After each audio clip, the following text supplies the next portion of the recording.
Bismillahirrohmanirrohim. Assalamualaikum warahmatullahi wabarakatuh. Perkenalkan, nama saya Ira Aristiani dengan NPM 220110521034. Pada kesempatan kali ini saya akan menjelaskan bagaimana penerapan model pembelajaran core pada pembelajaran matematika untuk materi bangun datar kelas 4 SD. Model pembelajaran core adalah salah satu model pembelajaran yang dikembangkan untuk meningkatkan pemahaman konseptual peserta didik melalui 4 tahap utama. Yang pertama, connecting atau menghubungkan. Yang kedua, organizing atau mengorganisasikan. Dan yang ketiga, reflexing atau merefleksikan. Yang keempat, extending atau memperluas. Menurut Hidayat et al. Pada tahun 2020, pembelajaran core atau connecting, organizing, reflexing, dan extending efektif dalam meningkatkan keterampilan berpikir kritis dan pemahaman konsep siswa. Pembelajaran core mendorong keterlibatan aktif dan pemrosesan mendalam terhadap materi. Lalu, menurut Nurfadila dan Jailani pada tahun 2021, menyatakan bahwa pembelajaran core dapat meningkatkan kemampuan pemecahan masalah pada pembelajaran matematika karena mampu mendorong siswa dalam mengaitkan pengetahuan awal dengan strategi yang baru dalam memecahkan soal. Nah, pembelajaran core ini mulai berkembang di Indonesia sekitar tahun 2012 hingga 2014 melalui studi literatur dan adaptasi dari model pembelajaran berbasis konstruktivisme yang berkembang di luar negeri. Lalu selanjutnya, adapun karakteristik pembelajaran core menurut Nurfadilah dan Jailani pada tahun 2021, yang pertama itu berbasis konstruktivisme, di mana pembelajaran core menekankan bahwa siswa dapat membangun pengetahuannya sendiri melalui proses aktif, bukan hanya menerima informasi secara pasif. Yang kedua, mengutamakan keterlibatan aktif siswa. Pada proses pembelajaran, siswa dilibatkan dalam kegiatan yang mengaitkan pengalaman awal mereka dengan materi yang baru. Selanjutnya yang ketiga, mendorong keterampilan metakognitif, di mana refleksi dalam pembelajaran ini memungkinkan siswa menyadari dan mengontrol proses belajarnya. Yang keempat, memberi ruang untuk aplikasi nyata. Nah, pada tahap extending, dapat mendorong penerapan konsep dalam berbagai konteks untuk memperdalam pemahaman mereka. Yang kelima, terstruktur dan sistematis. Pada proses pembelajarannya disusun secara logis melalui tahapan yang saling berkesinambungan.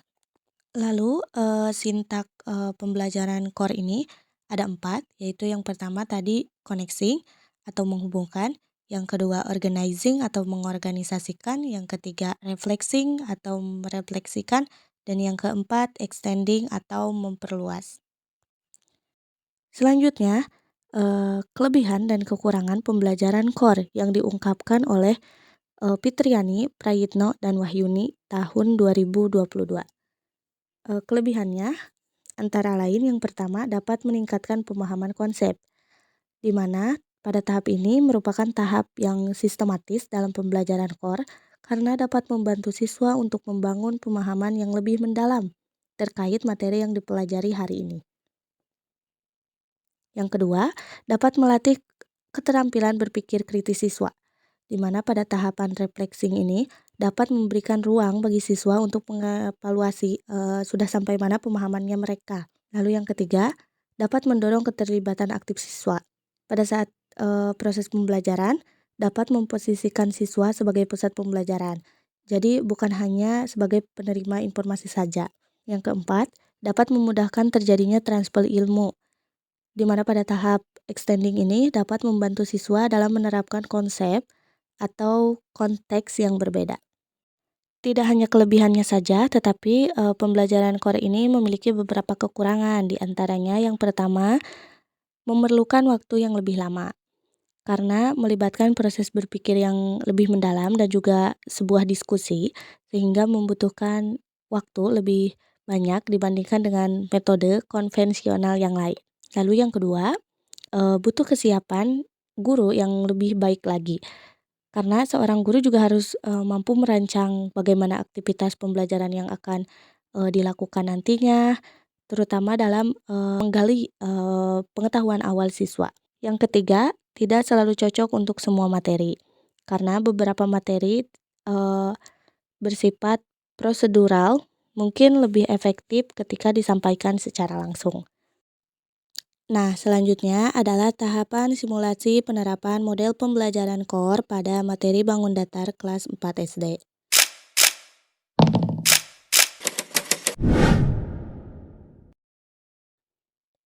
Sintak yang pertama yaitu connecting atau menghubungkan, di mana di sini guru akan menghubungkan pengetahuan yang telah dimiliki peserta didik dengan pengetahuan yang baru.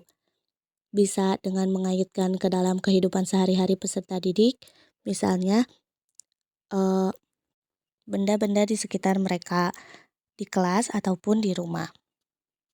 Pada bagian ini, peserta didik sudah mengetahui berbagai jenis gambar bangun datar, seperti contohnya persegi, persegi panjang, segitiga, dan lingkaran. Tetapi tidak hanya mengenal bentuk bangun datar lewat gambar saja, mungkin saat duduk di kelas 2 atau kelas 3, mereka juga sudah tahu bagaimana bentuk nyata bangun datar. Contohnya, bangun datar persegi panjang, yaitu bentuk nyatanya seperti meja. Maka dari itu, saya menggunakan media bangun datar dari kayu untuk mengaitkan pemahaman yang telah dimiliki peserta didik dengan pengalaman yang baru, di mana peserta didik akan mengetahui bahwa bangun tersebut juga merupakan jenis bangun datar.